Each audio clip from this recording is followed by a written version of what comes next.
Discípulos multiplicadores é o tema de nossa reflexão nesta noite. Queremos ler alguns textos bíblicos com os irmãos que tem relacionamento, tem relação com esse tema que nós vamos trabalhar com os irmãos esta noite sobre discípulos multiplicadores.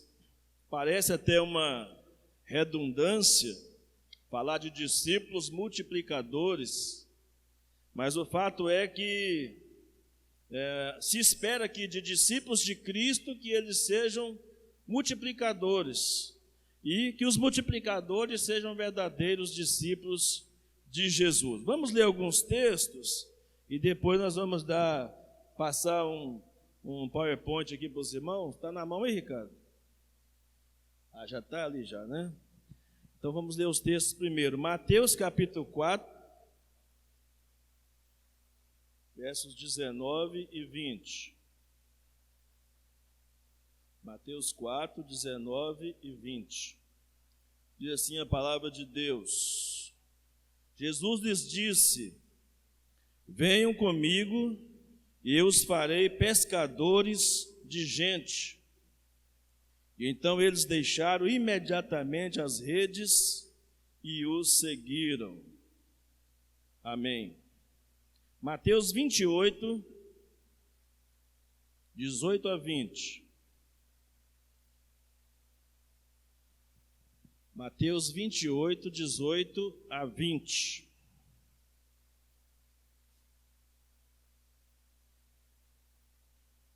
Diz assim a palavra de Deus.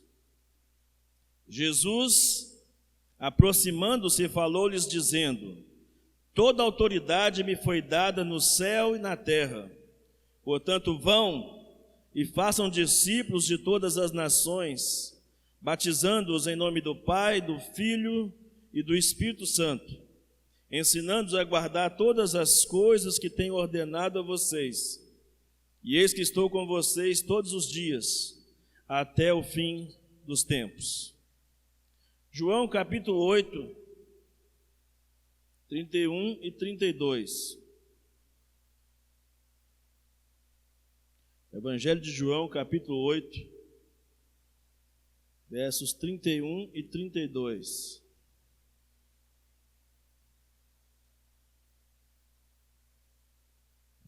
Evangelho de João capítulo 8, versos 31 e 32. Diz assim: então Jesus disse aos judeus que haviam crido nele: se vocês permanecerem na minha palavra, são verdadeiramente meus discípulos, conhecerão a verdade, e a verdade os libertará. Amém. Agora, João 13. João 13, verso 34 e 35.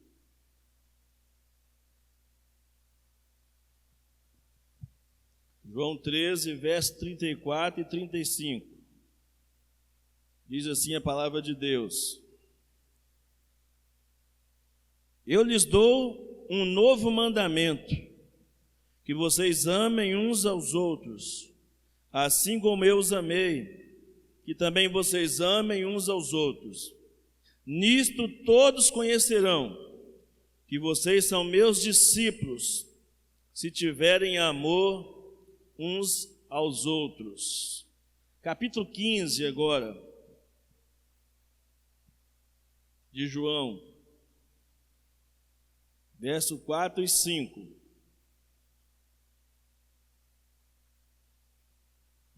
Capítulo 15, verso 4 e 5. Diz assim a palavra de Deus: permaneçam em mim e eu permanecerei em vocês. Como o ramo não pode produzir fruto de si mesmo, se não permanecer na videira, assim vocês não podem dar frutos, se não permanecerem em mim. Eu sou a videira, vocês são os ramos. Quem permanece em mim e eu nele, esse dá muito fruto, porque sem mim vocês não podem fazer nada. Agora, 2 Timóteo, capítulo 2. Estou chamando os irmãos para um passeio pelo Novo Testamento. Segunda carta de Paulo a Timóteo, capítulo 2, versículo 2.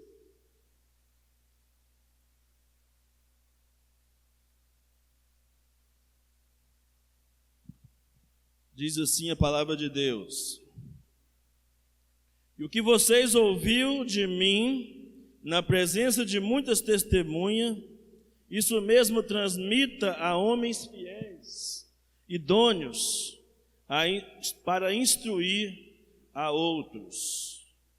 E ainda para finalizar, 1 João, capítulo 3, versículo 16.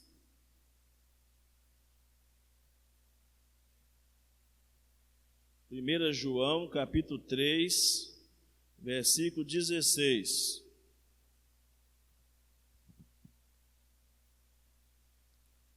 Nisto conhecemos o amor, que Cristo deu a sua vida por nós.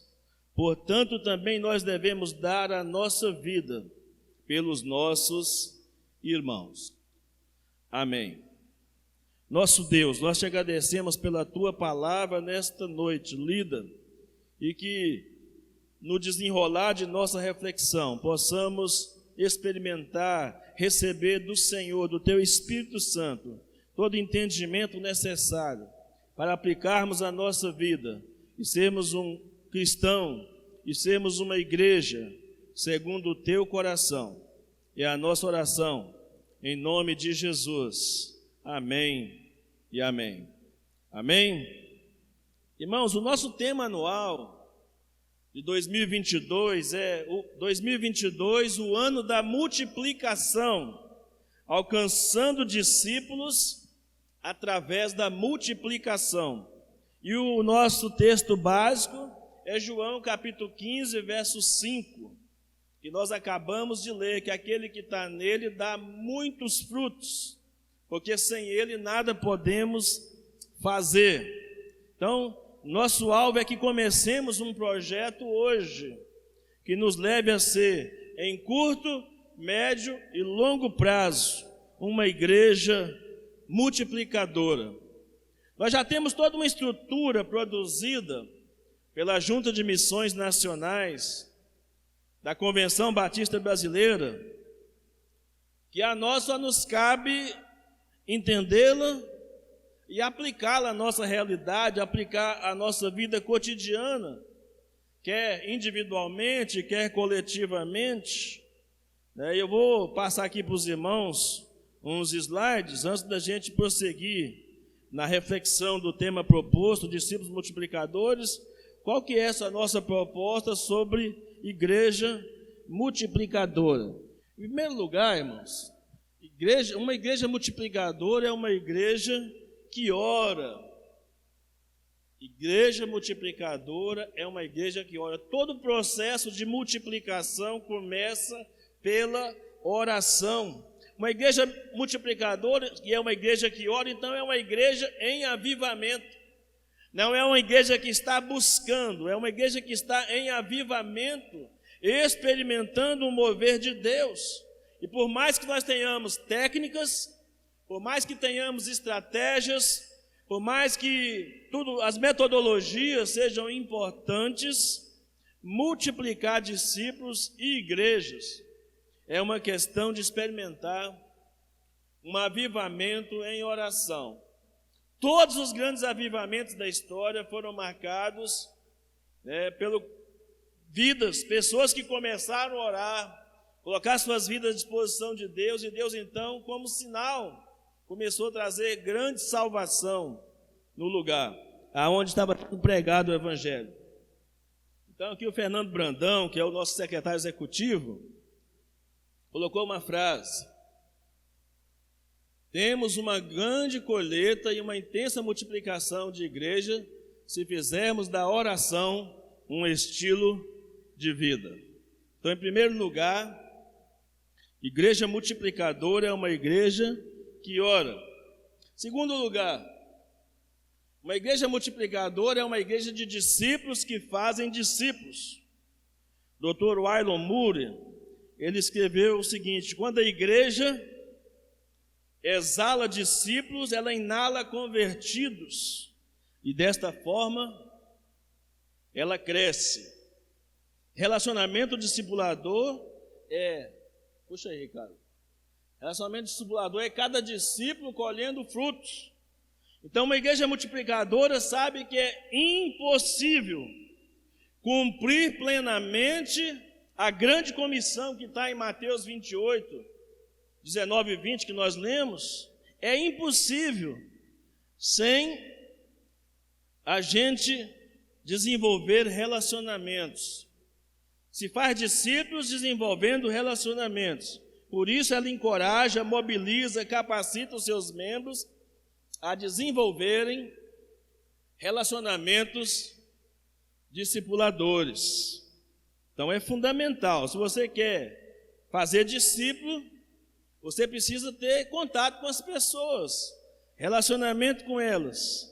E nesse contexto aparece o pequeno grupo multiplicador como lugar de acolhimento. Veja, irmãos, aí, por meio desses relacionamentos intencionais, ou seja, de propósito, eu preciso querer me encontrar com as pessoas, eu preciso querer me relacionar com elas, eu preciso pagar um preço por isso, né? E diz aí, acolhem, os membros fazem discípulos e os acolhem os pequenos grupos multiplicadores e na igreja. Esse é o desafio que nós precisamos chegar nesse nível, né? E o segundo tópico ali diz: igreja é comunidade de discípulos que frutificam. Uma igreja multiplicadora é uma igreja comprometida com a grande comissão, que faz discípulos e se multiplica intencionalmente para a glória de Deus. E o Fabrício Freitas, que é um dos responsáveis por esse ministério de multiplicação de igreja, diz: igrejas multiplicadoras são resultados de vidas multiplicadoras. Isso é um fato, né? Só vai ter igreja multiplicadora se houver crentes se multiplicando, se desdobrando para que o nome de Jesus se torne conhecido através de suas vidas. Isso é uma fala de Fabrício de Freitas. O que é o pequeno grupo multiplicador? Também chamado de PGM. Alguns lugares é chamado de célula, né? Aí fica a critério, o nome que vai ser usado, pouco importa. O importante é que cumpra aquele objetivo, aquele propósito ali desse pequeno grupo, né? É um pequeno grupo de pessoas que se reúnem regularmente para glorificar a Deus por meio do fortalecimento de relacionamentos discipuladores e da multiplicação de discípulos. Uma igreja multiplicadora transforma membros em líderes, que acolhem discípulos em um ambiente relacional, de casa em casa, e formam novos líderes para multiplicação. Um dos responsáveis pelos PGMs, todo o material, é o Márcio Tunala. E ele disse o seguinte: tem muito a ver isso aqui, irmãos, com igreja centrada, que nós já comentamos com os irmãos, principalmente com as lideranças, né? Os PGMs, ou os pequenos grupos, ou as células, são a igreja de Cristo atuante e espalhada pelos bairros da cidade. É quando a igreja está presente, mesmo não sendo onipresente, mas ela serve a um Deus onipresente. Onde tiver 2 ou 3 reunidos em nome de Jesus, Ele está ali, no meio deles, a Bíblia diz. Então, o que acontece? A igreja vai estar representada ao mesmo tempo em vários lugares.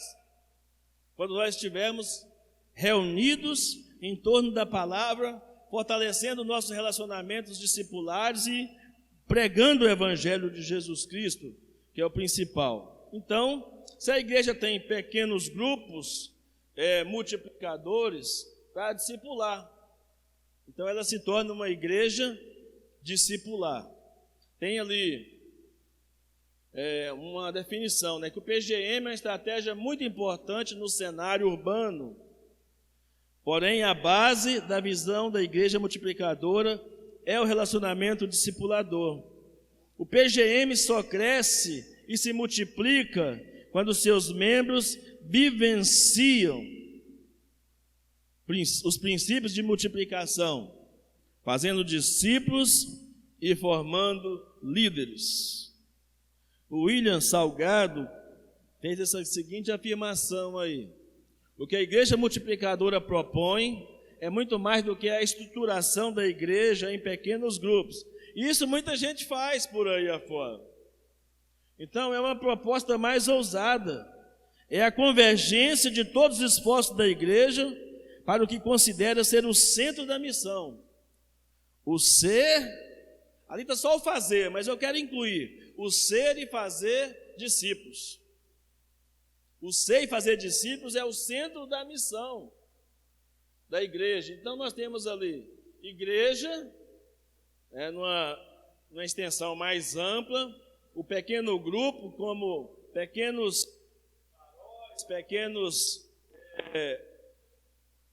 reuniões, onde a igreja se encontra representada, que vai, nesses pequenos grupos, as pessoas podem desenvolver melhor um relacionamento. Quando nós interagimos com as pessoas, nós desenvolvemos um relacionamento discipular. Ok? Vamos lá. Então, nesse caso, tudo em uma igreja multiplicadora converge para a multiplicação de discípulos. Veja os irmãos aqui, esse gráfico aqui. Tem ali o pastor, que tem como missão aperfeiçoar discípulos para a missão. Qual que é a missão? Multiplicar discípulos. É aquilo que a Bíblia diz lá em 2 Timóteo 2:2. Transmitir para pessoas que vão dar sequência ao serviço, ao trabalho, para que o evangelho não morra em você, para que o evangelho não morra nas pessoas que você evangelizar. Você precisa desenvolver um caráter multiplicador, discipular. Aí envolve os ministérios da igreja. O ministério serve os discípulos em sua missão. Qual que é a missão? Multiplicar discípulos. A escola bíblica precisa ser uma fábrica de discipuladores.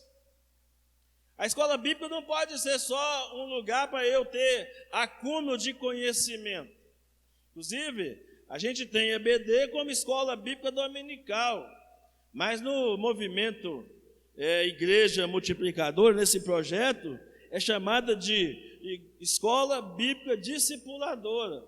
O D, em vez de ser dominical, passa a ser discipulador, ou seja, pode acontecer qualquer dia da semana, pode acontecer em qualquer lugar, onde tiver alguém estudando a palavra de Deus. Nesse caso, membros se tornam discípulos. Membros deixarão de ser membros simplesmente para se tornar discípulos. E é a coisa mais natural, porque Jesus nos salvou e nos chamou para sermos discípulos. E não, a gente chama as pessoas de membro de igreja, porque nós chamamos a igreja de corpo. Se a igreja for uma associação, chamaria de sócio. Mas a Bíblia, e quando nós chamamos a igreja de irmão, porque a Bíblia chama a igreja de família. Então isso é natural. Então os membros devem ser transformados em discípulos que vão cumprir a missão de multiplicar outros discípulos. Os pequenos grupos ou as células vão potencializar as ações dos discípulos em missão, em detalhes, em missão, ou seja, no cumprimento do nosso dever cristão. Quando nós nos envolvemos com pequenos grupos ou com células, vamos estar colocando a nossa vida à disposição do reino para cumprir aquela missão que é o ide de Jesus. Nós praticamos mais o vinde. Nós praticamos mais o vinde do que o ide. E a ordem é para irmos onde as pessoas estão e fazermos discípulos de Cristo. E as celebrações, que são os cultos, Os encontros maiores, comunitários, também são voltados para adorar ao Deus que envia discípulos para a missão. Então, isso tem que ficar assim, muito calmo, muito tranquilo na nossa cabeça, e ao final de tudo isso tem um propósito só. Qual que é mesmo? A glória de Deus. O propósito final de multiplicar discípulos é a glória de Deus. Essa é a razão de ser principal da igreja. Nós glorificamos a Deus quando fazemos discípulos no reino de Deus. Então, tudo numa igreja multiplicadora precisa convergir para a multiplicação de discípulos. Olha o que esse camarada disse aí, ó, Marcos Paulo Ferreira. Conduzir ministério com excelência deve ser um dos nossos alvos, mas o único, tampouco o principal. É preciso ajudar cada crente a se tornar um discípulo frutífero por meio do entendimento claro do chamado primordial de cada um. Qual que é? Fazer discípulos. Somos chamados a fazer discípulos. E nessa caminhada do discipulado, a igreja multiplicadora também é uma igreja que exerce compaixão e graça. Uma das maneiras que nós temos de demonstrar essa ação discipuladora da igreja é demonstrando ou exercendo compaixão e graça. A igreja deve estar sensível à necessidade das pessoas à sua volta. Nós, como igreja, devemos atuar em favor dessas pessoas como um corpo e também como igreja de um modo coletivo e como pequenos grupos, onde a gente vai descobrir as necessidades das pessoas e tentar ajudá-las nas suas mais diversas necessidades, individualmente. Isso nós chamamos de cultura da compaixão e graça. Eu achei muito interessante essa frase do pastor Fernando Brandão, tem tudo a ver com o que nós pensamos sobre uma igreja para a cidade, uma igreja centrada no evangelho para a cidade. Ele disse assim: ninguém deveria ter maior conhecimento e interesse do seu bairro e da sua cidade do que a igreja e seus líderes. A igreja tem que se interessar pela cidade. A cidade, é na cidade que estão os discípulos que Deus há de salvar para a glória dele. Então devemos estar atentos a isso. Está muito focado nessa proposta de sermos, não com o objetivo de sermos famosos, é com o objetivo de sermos bênção, de sermos influência positiva na vida das pessoas. Deve ser um desejo do nosso coração. E por fim, uma igreja multiplicadora é uma igreja que planta outras igrejas. À medida que nós vamos crescendo, à medida que nós vamos desenvolvendo, precisamos pensar, focar num alvo de plantar outras igrejas em outros bairros da cidade, em outras cidades, aonde o evangelho deve ser pregado e anunciado por nós. Então, assim como discípulos, líderes e pequenos grupos se multiplicam, a igreja deve multiplicar a si mesma. Assim como nós vamos multiplicando como discípulos, a igreja também se multiplica em outras igrejas que anunciam e que proclamam o evangelho. David Ehrlich disse: a igreja é um corpo vivo, assim como tudo que é vivo cresce e se reproduz. A igreja deve crescer e se reproduzir através da plantação de novas igrejas. Então veja, os irmãos, que o nosso desafio é ainda maior, Uma igreja de 41 anos precisa ter uma gestação. Uma igreja de 41 anos precisa produzir fruto, precisa desenvolver. E só tem uma forma da gente desenvolver, produzir, plantar novas igrejas, se nós conseguirmos edificar a nossa própria igreja. Se nós conseguirmos edificar a nossa própria igreja, nós vamos conseguir levar adiante o projeto de edificação ou de plantação de novas igrejas.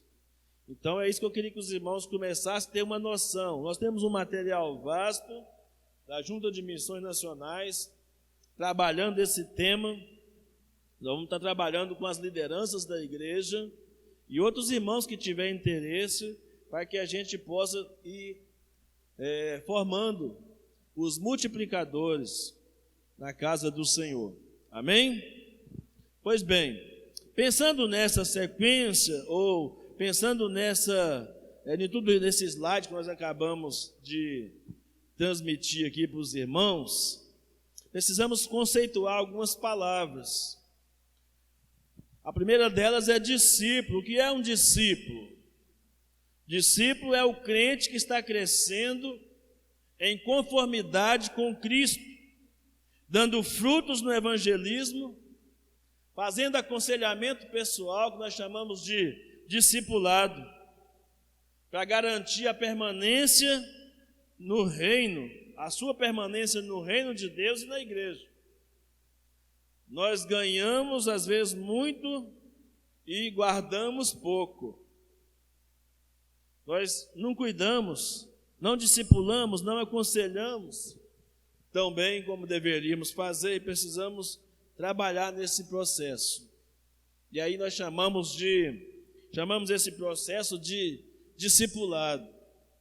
Como é importante para nós pensarmos no discipulado, porque o discipulado é um trabalho de acompanhamento e de preparação espiritual do novo decidido. É quando eu caminho junto com ele, eu ensino ele a atingir a maturidade espiritual e a possibilidade dele gerar outros crentes. Crentes que não foram bem gerados também não vão gerar outros crentes bem. Crentes que não aprenderam, não foram treinados para treinar, vão ter dificuldades para compartilhar o Evangelho. Mas quando Deus nos chama a atenção para essa realidade, isso significa que para nós há uma esperança para nós, irmãos. Se tão somente a gente desejar aplicar esses princípios na nossa vida. Os princípios bíblicos. Não é o princípio da Junta de Missões Nacionais. Não é um princípio, não é uma ideia do pastor, é um princípio bíblico. Todos esses textos bíblicos nós lemos aqui no começo do culto, no começo da pregação, melhor dizendo, traça um perfil de como Deus encara, de como Deus tem projetado a vida discipular da igreja, a vida discipular de cada um de nós, como Deus se preocupa com essa questão. E pensa bem, irmão, Deus está preocupado com isso, e nós? E você? Está preocupado com a produção de frutos? De que sua vida seja reproduzida na vida de outra pessoa, por causa do Cristo que habita em você? É uma coisa para pensarmos. Outra palavra que vocês vão ouvir com muita frequência é multiplicador. Multiplicador é o discípulo que prepara seus filhos na fé. Multiplicador é o discípulo que prepara filhos espirituais para que se reproduzam também. Você, ao mesmo tempo que o Evangelho não vai estar morrendo em você, já pensou nisso? O Evangelho de repente chegou em você e parou, você não partilhou com mais alguém adiante? Não levou outra pessoa ao conhecimento de Cristo? Né? Multiplicação, então, se o multiplicador é aquele que prepara os filhos espirituais para reproduzir, multiplicação, então, ela é a formação desse discipulado na vida da terceira geração de crentes. Vamos ler de novo aí, 2 Timóteo capítulo 2, versículo 2. Os irmãos entenderam o que é essa terceira geração de crentes.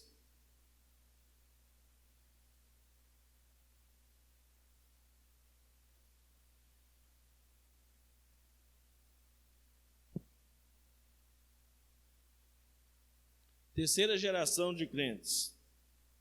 2 Timóteo, capítulo 2, versículo 2. E o que você ouviu de mim, na presença de muitas testemunhas, isso mesmo transmita a homens fiéis, idôneos, para instruir a outros. Então, Paulo está falando a Timóteo aqui sobre uma terceira geração de crentes, que não vai morrer nunca se cada um de nós estivermos comprometidos com esta geração discipular, multiplicadora. Paulo diz, eu preguei para você, você tem a obrigação de pregar para outra pessoa, que vai pregar para outra pessoa. Em outras palavras, é isso que Paulo está dizendo para Timóteo. Timóteo, o evangelho não pode morrer em você, Timóteo. O evangelho não pode chegar aí e se tornar a sua vida como o mar salgado, o mar morto. Não pode. É preciso que reproduza. É preciso que você transmita, não fique com você a mensagem do evangelho. E você prega para muita gente, irmãos, de um modo geral, mas você precisa pegar alguém em particular e decidir caminhar uma vida toda com essa pessoa, se for necessário. Caminhar até que essa pessoa esteja madura o suficiente para produzir novos frutos. Isso chama acompanhamento e preparação espiritual. Isso demanda tempo, demanda intenção de fazer isso, demanda comprometimento. Precisamos entender isso. Enfim, pastor, como fazer tudo isso? Parece um negócio tão distante da nossa realidade.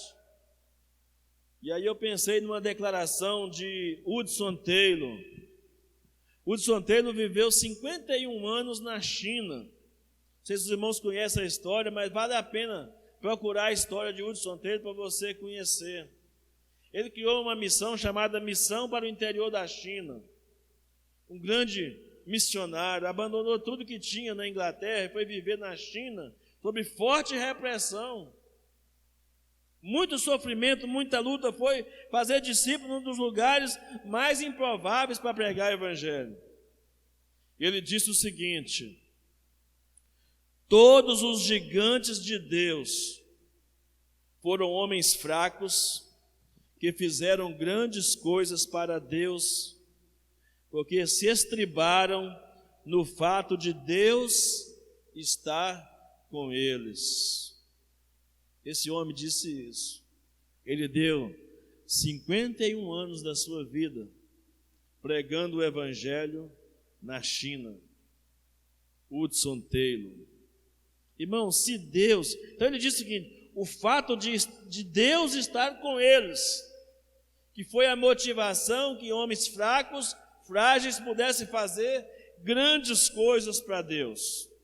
Se Deus está com você, meu irmão, e eu creio que está, se Deus está com você, então você pode multiplicar-se através de outros, compartilhando Cristo diariamente.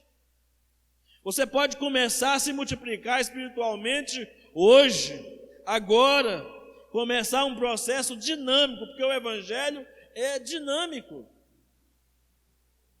O evangelho não é estático, o evangelho é movimento. Não é à toa que a igreja de Atos dos Apóstolos era chamada da igreja do caminho. Eram os caminhantes, eram os que quando iam anunciando o evangelho de Jesus. Então a igreja tem que ser uma igreja em movimento, até porque o Espírito Santo não está parado.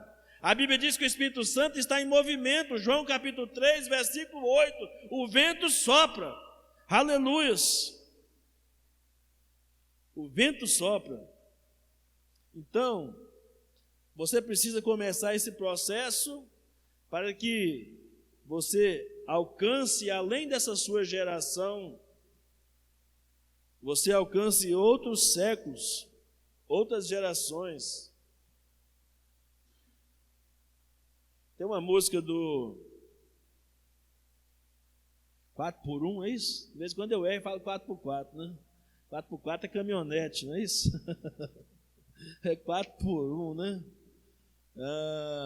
Ele diz, não vou deixar outra geração pregar em meu lugar.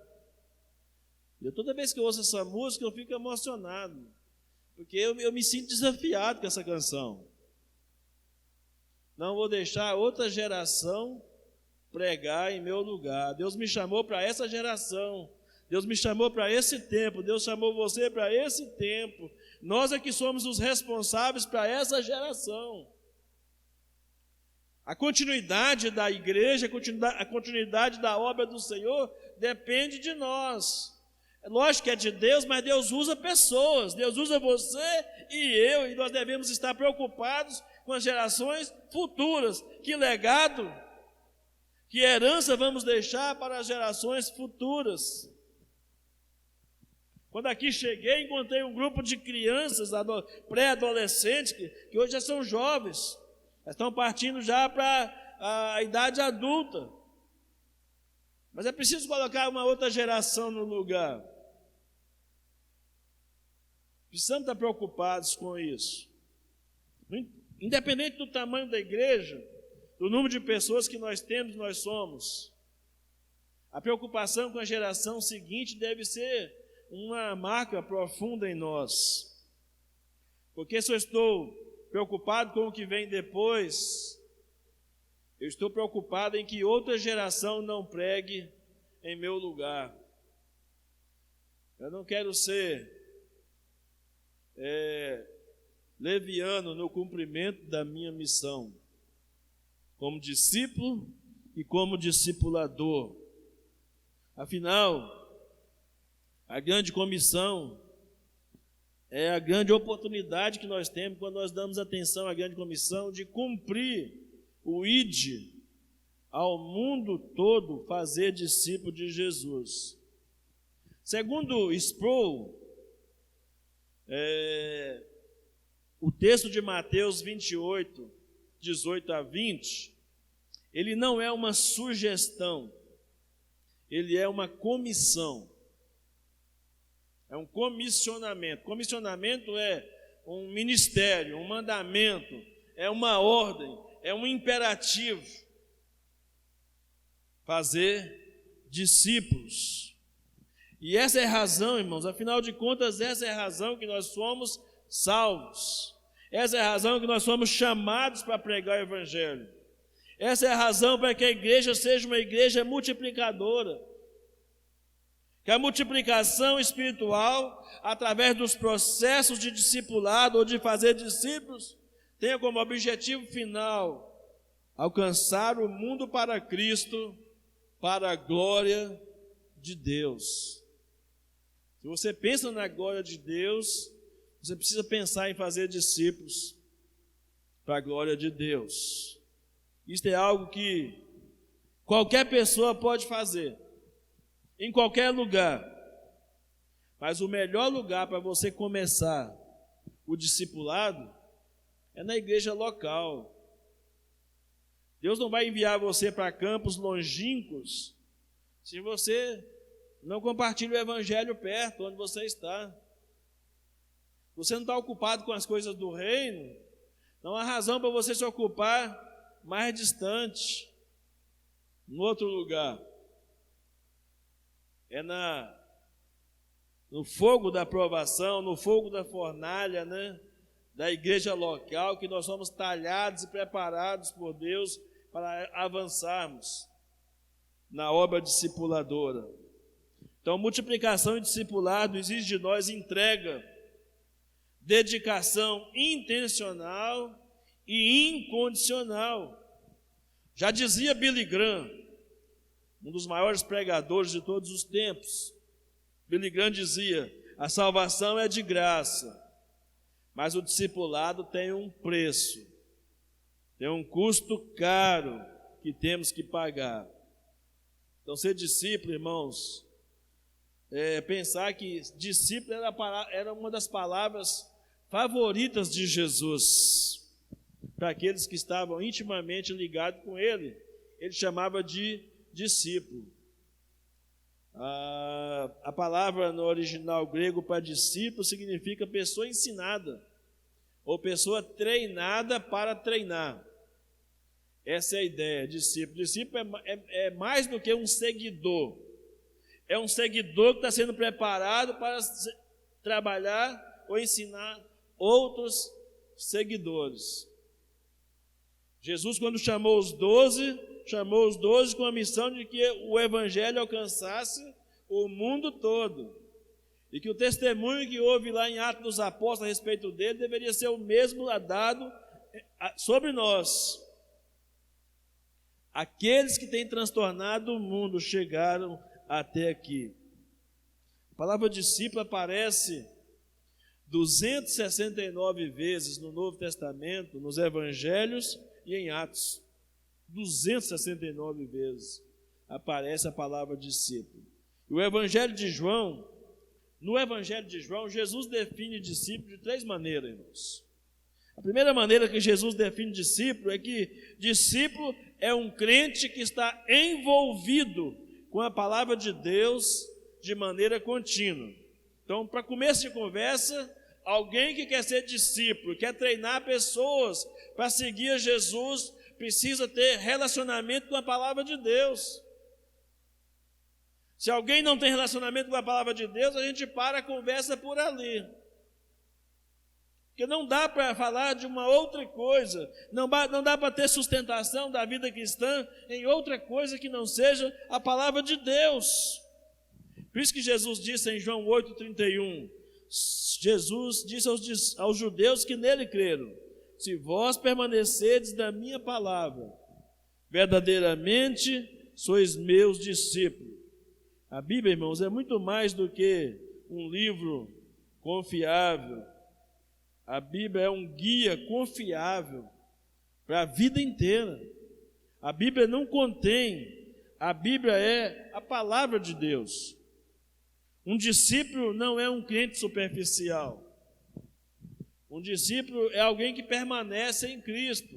Permanecer da ideia de profundidade, permanecer da ideia de estruturação, permanecer da ideia de firmeza, de estar edificado, de estar consolidado. Jesus nos chama a permanecer nele por meio da sua palavra. Não basta ter um entusiasmo inicial e depois retroceder. Como aquela semente que caiu no solo rochoso. Não basta crer e alimentar o coração com outras preocupações, como aquela semente que caiu entre os espinhos e foi sufocada com as preocupações dessa vida. É preciso crer como aquela semente que cai em terra boa e frutifica a 30, a 60 e a 100. Então, o verdadeiro discipulado é evidenciado por um relacionamento íntimo e estreito com Cristo. E ele chama isso de permanecer na sua palavra. Permanecer nas palavras de Jesus significa aderir ao seu ensino.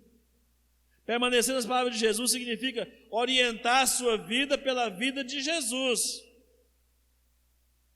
Há um livro e há um filme famoso, que tem uma pergunta que deveria ser uma preocupação nossa. Em seus passos, o que faria Jesus?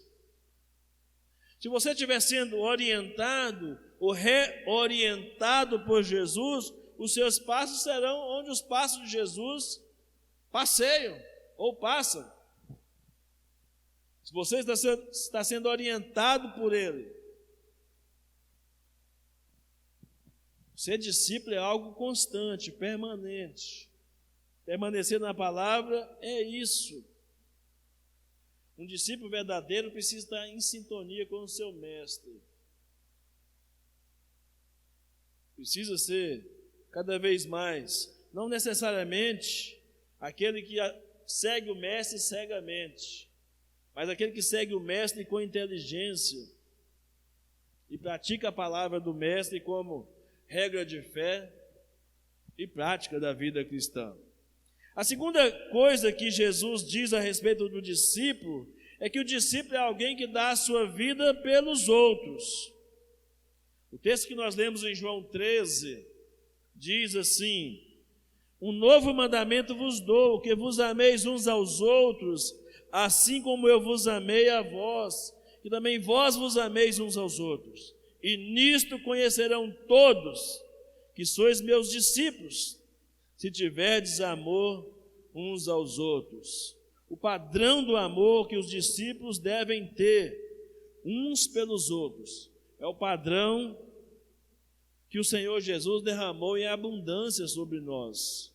A Bíblia diz que Ele sempre amou os seus e amou-os até o fim. Ou seja, um amor que não desiste das pessoas. Esse é o amor pelo qual nós estamos sendo chamados como discípulos de Jesus. Um amor que não desiste das pessoas. As pessoas podem até desistir de você, mas você não pode desistir delas. Quando a pessoa desiste de você, não tem muito o que você fazer por ela. Mas quando é você que toma a iniciativa de desistir de alguém, você está deixando de se comprometer com aquilo que a Bíblia chama de dar a vida uns pelos outros. Se a comunhão cristã for caracterizada por esse tipo de amor de uns aos outros, então essa comunhão vai ser conhecida como a comunhão dos seguidores de Cristo. Ele disse que o mundo vai conhecer. Ali estão discípulos de Cristo, o mundo vai conhecer. O mundo vai enxergar. Interessante, estava lendo sobre isso, e Tertuliano, não sei se vocês já ouviram falar, mas Tertuliano é um dos pais da igreja. Tertuliano foi um grande líder cristão, e 100 anos depois que essa carta de João, esse evangelho de João foi escrito, Tertuliano estava testemunhando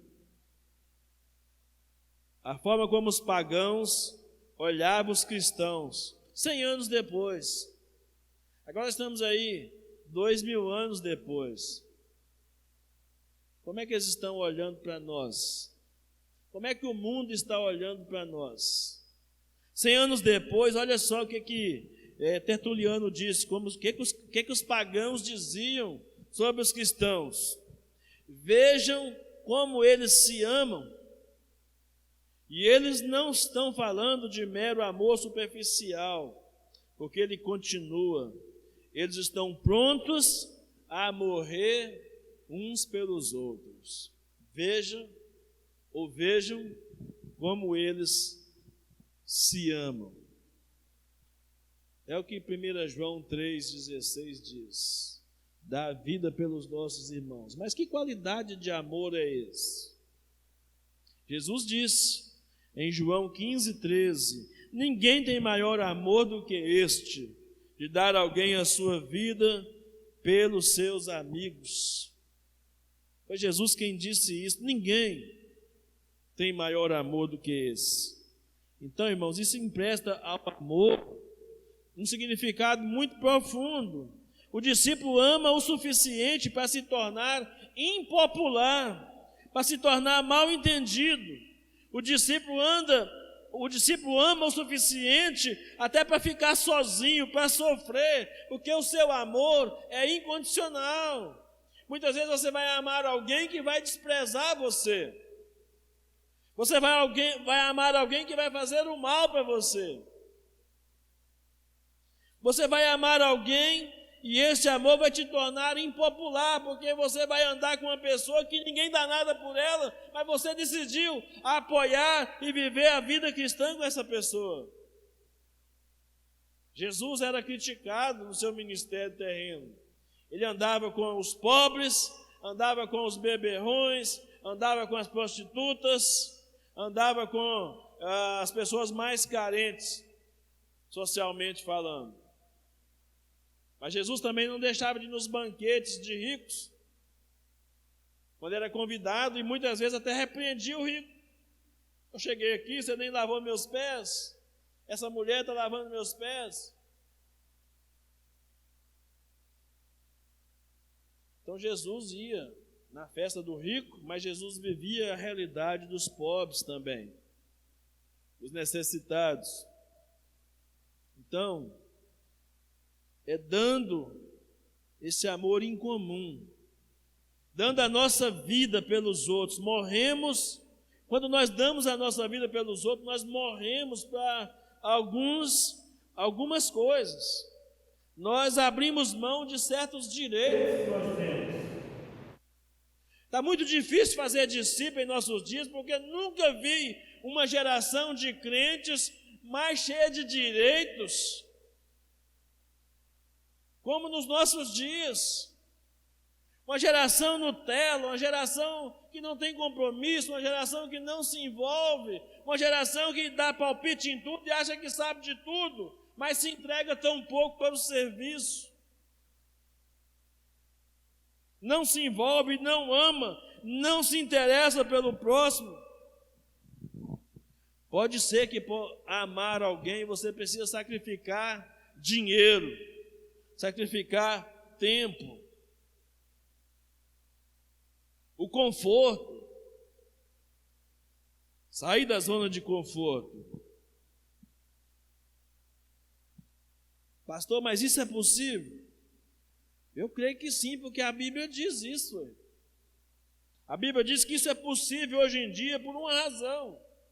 O amor de Deus está derramado em nossos corações pelo Espírito Santo, a Bíblia diz. Não é nós que temos capacidade própria de amar. Não somos nós que temos capacidade própria de nos entregar para o outro, mas é o amor de Cristo que nos constrange. É o amor de Cristo que foi derramado em nós, o amor de Deus, por meio do Espírito Santo. A Bíblia diz, em Romanos capítulo 5, versículo 5. Essa é a realidade, irmãos. Em outras palavras, pode-se esperar de nós um amor assim. É o que Deus espera de nós. Um amor de entrega, um amor incondicional.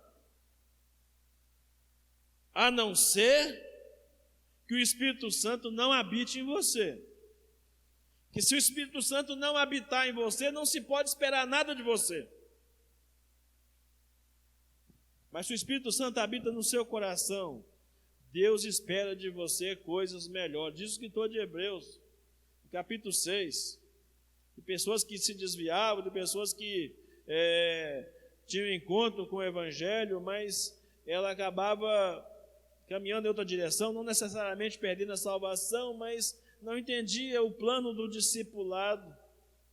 E parece que no versículo 10 ou 12, salvo engano, do capítulo 6 de Hebreus, ele diz assim, depois que ele conta toda a história das pessoas que recusam caminhar com Jesus, ele volta para um grupo de crentes e diz assim: mas de vocês esperamos coisas melhores.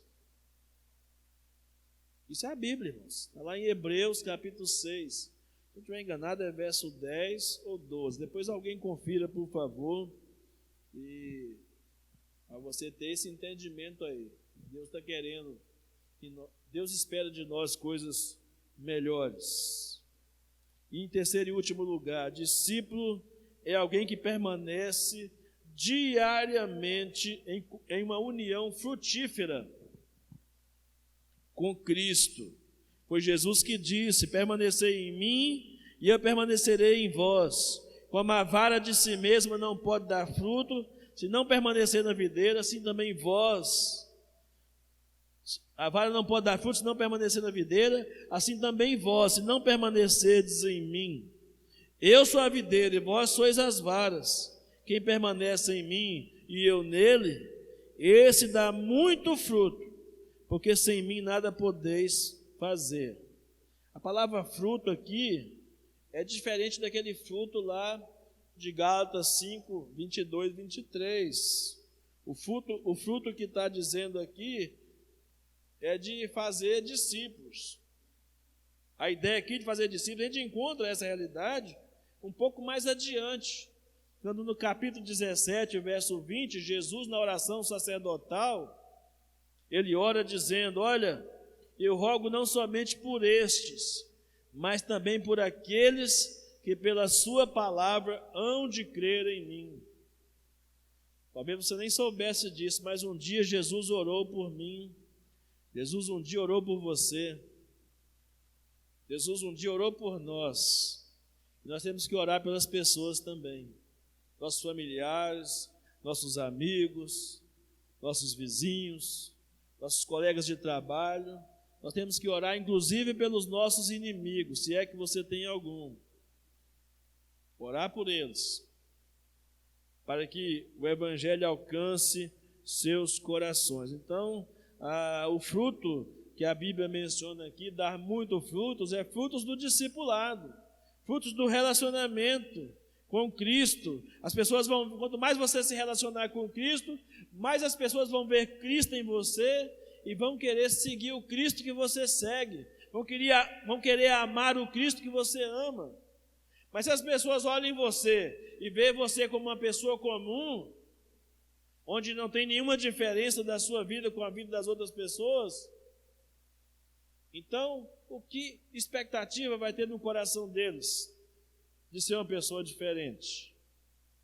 Então, o que Jesus enfatizou completa a ideia no verso 16, do capítulo 15 de João. Vós não me escolhestes a mim, mas eu vos escolhi a vós, vos designei, para que vades e deis frutos, e o vosso fruto permaneça, a fim de que tudo quanto pedides ao Pai em meu nome, Ele vos conceda. Então a nossa união com Cristo torna possível levarmos outras pessoas a Jesus. É a possibilidade de outras pessoas se tornarem salvas pelo poder do Evangelho. Se ficar realmente, aliás, da mesma forma que uma vara que está na videira espera que ela produza frutos, se espera que aquele que está em Cristo produza frutos. Os novos crentes são fruto do verdadeiro discipulado. Mas você pode ficar aí quietinho. Você pode ficar aí quietinha, sentado no seu lugar todo dia, na sua zona de conforto. Você pode até experimentar o fruto interno do Espírito Santo, né, baseado em Gálatas 5:22, mas você não terá cumprido o ide de Jesus para frutificar. Para isso é necessário Deus podar algumas coisas na nossa vida. A Bíblia diz aqui no contexto do capítulo 15, depois se você tiver curiosidade de ler, leia em sua casa, que Deus diz que a árvore tem que ser, a galha tem que ser podada, para dar o quê? Mais fruto. O que é que eu entendo com isso? Algumas áreas da nossa vida que precisam ser podadas. Nosso egoísmo, a nossa vaidade, o nosso orgulho, a maldade, a nossa indisposição de servir, uma série de coisas, as mágoas, os ressentimentos, têm que ser podados da nossa vida. Então nós não podemos produzir frutos dignos de arrependimento. A Bíblia diz que o fruto tem que permanecer, não basta só produzir, tem que produzir frutos que permaneçam. É isso que a Bíblia diz aí. E a grande verdade é que continua, 2000 anos se passaram, e continua faltando os obreiros, irmãos. Mateus 9, 37 e 38, rogai ao Senhor da seara, que mande trabalhadores para a seara. A seara é grande, mas os trabalhadores são poucos. O desafio está lançado, irmãos, em nome de Jesus. Vamos ser uma igreja multiplicadora? Que comece comigo, que comece com você, que comece conosco, que sejamos discípulos multiplicadores. Sejam bem-vindos e sejam bem-vindas à jornada da multiplicação. Que vai até quando, pastor? Até o fim das nossas vidas. Até o fim das nossas vidas. Ou então, como diz um youtuber famoso aí, né? Estamos juntos até depois do fim. Porque o dia que passar aqui, vamos estar na eternidade com o Senhor, para a glória de Deus Pai. Amém?